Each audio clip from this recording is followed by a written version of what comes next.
In my opinion, there seems to be a widespread desire to create spaces where we spend considerable time that are both serene and uncluttered.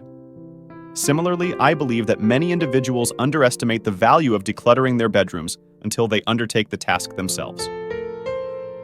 Today, I'd like to discuss some strategies I use to maintain a minimalist environment in my room, ensuring it remains a comfortable and inviting space where I'm happy to spend extended periods. This is because, as with all facets of minimalism, it's not solely about owning fewer possessions. Rather, it's about curating surroundings that align with our values and promote a sense of harmony. These are a few ways I keep my bedroom more minimal. But first, if you're new to my channel, thank you for stopping by. Here we talk about minimalism, motivation, CEO entrepreneur, and things of that nature. So if that sounds good to you and you end up liking the video, be sure to like it and please click the subscribe button. Let's get started. Not too long ago, I actually made a bedroom tour video that shared everything I have in my room and why I have it set up the way I do. So in this video, it will be more practical, tangible things that could be implemented to create a more chill space. The first thing is that I have fewer items hung up on the walls, or currently, nothing at all. This is probably the most obvious aspect when you look around. I mostly keep it this way because I feel like it creates a lot more space in the room. I can certainly understand the logic behind having a calendar or an important piece of artwork hung up, but for now, my walls are empty. Going off the premise of less but better, having fewer items hung up or on display places, more emphasis on the one or few things that are displayed, such as plants. I'm not going to bore you with a Pinterest list of reasons why you should have plants in your room, but I will share my reasons why. Aside from the aesthetic appeal they bring to some of my shots, I love the color they add to my room and the overall mood or tone they contribute to. There's something slightly rewarding about taking care of something, especially when it's so easy, and watching it grow. I've had these two for about 2 years now. One is just an ivy that's getting fairly lengthy, and this one is allegedly a dragon fruit. I'll believe it when it attracts a dragon. Pretty much every piece of furniture I have in my room is wood, and I feel like the plants just complement them. I'm drawn to those beautifully natural colors and tones. Honestly, I never consciously planned to have everything in wood tones when I started selecting furniture for my room. It's just that I've always been drawn to the warmth of wood colors. Currently, my lamp, bed frame, and desk are all made of wood, and they share a similar color tone. However, the stand I have doesn't match the color scheme at all, but I still appreciate its texture and color. I find that these natural tones complement my plants perfectly and contribute to the overall aesthetic I'm aiming for. Plus, I love how they appear on camera. I understand that it might seem typical and a bit unexciting to opt for a minimalist style with everything in wood tones, but it genuinely doesn't bother me. By steering clear of overly bright or dark colors and sticking to natural tones, I feel more inclined to spend time in this space. Now, I used to be the first person to speak poorly about air purifiers, but my mind has changed.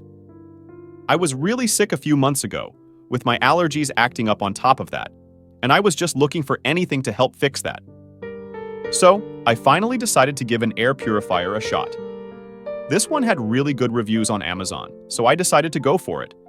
And I can truly say there was a noticeable difference in the air quality in my room. Or maybe it's just a placebo, I can't really tell.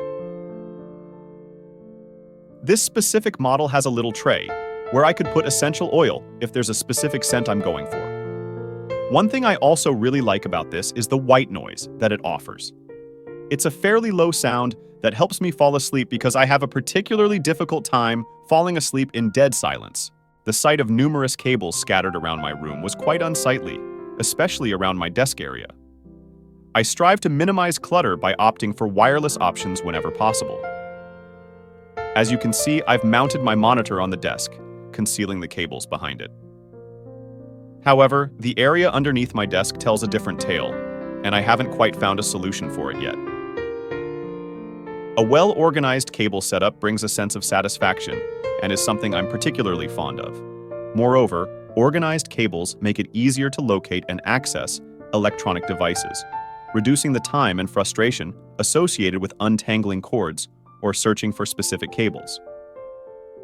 This streamlined setup can also improve airflow around electronic equipment, preventing overheating and potential damage. I am lucky enough to have this one gigantic window in my bedroom, and I make use of it as much as I can because I love natural lighting for both my filming and recreational purposes.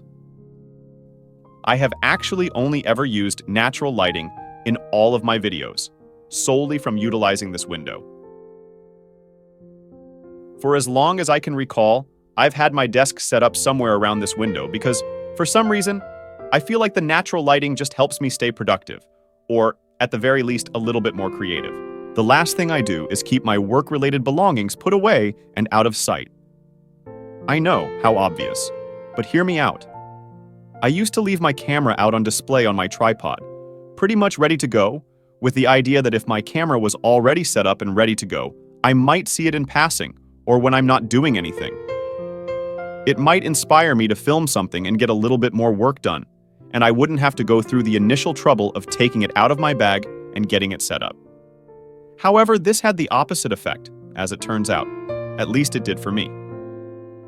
It created this irrational pressure to film.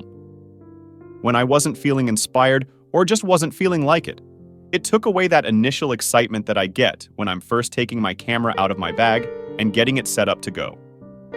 Like I said earlier, my bedroom is currently also my workspace until I have a dedicated office one day. So until that day, I'd like to keep my work separate from my relaxation. Having my camera or any work-related item out on display was hindering my ability to relax. This is something important and something I specifically struggle with a lot. Just not being able to stop thinking about work when I'm not actually doing it. So, moving forward, I hope to really make some progress with this. It's important for me to have a room I don't mind spending a lot of time in, and doing these few things has helped me keep it that way. Anyways, I hope you got some value or inspiration out of this video, or maybe even some ideas of what you'd like to do with your own space. As always, I appreciate the time you spent here watching. If you did like this video, and you do like this type of content, be sure to like and consider subscribing to my channel, and I'll see you next time.